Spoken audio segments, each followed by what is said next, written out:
Patay ang mag-live-in partner human gituuhang nagdinunggabay sa ilang girentahang balay sa General Santos City. Problema sa kwarta, posibleng motibo sa krimen sumala sa kapulisan. Aning report. Nagbuyod na og naligo sa kaugalingong dugo ang usa ka 40 anyos nga babae sa gate sa girentahang balay niini sa Barangay Lagaw, General Santos City pasado alauna sa hapon niadtong Domingo.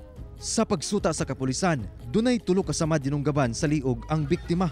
Dihang misulong ang kapulisan sa kwarto sa maong balay, mitambad sab ang laing biktima nga usa ka lalaki nga naligo sab sa kaugalingong dugo ug wala nay kinabuhi. Nakaangkon sab kini og sama dinunggaban sa dughan. Na-recover sa crime scene ang usa ka kutsilyo nga gituong gigamit sa mga biktima kinsa mag-live-in partner o residente sa maong lugar. Sumala sa kapulisan, base sa saysay sa mga silingan, dunay gilalisan ang mag-live-in partner nga misangpot matud pa sa dinunggabay. Ang hearsay dito, ang sulti is tungod sa kay walay trabaho tong lalaki. Nagatrabaho magod siya sa shop. Katong babae is dito po na niya nakilala eh. So from time to time manggod ang statement sa mga silingan dito is nagit time nga mo away sila napoy time nga hilom ra pod.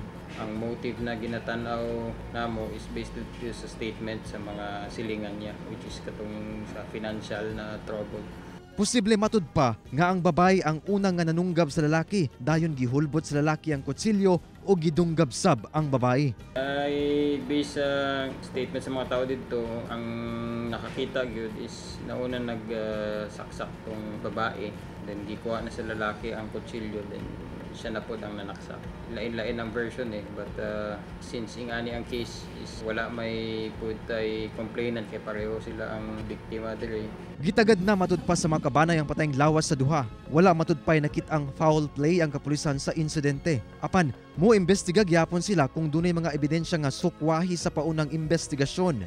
Well, as of now wala kung naay mag-complain and andyan man available man yung results ng SOCO. Kung naay mga naatay ebidensya pa mo lutang, then that's the time willing man mo conduct og another investigation. Kauban si Gary Balantay ug Bong Vicencio, Efren Mamak. 1 Mindanao.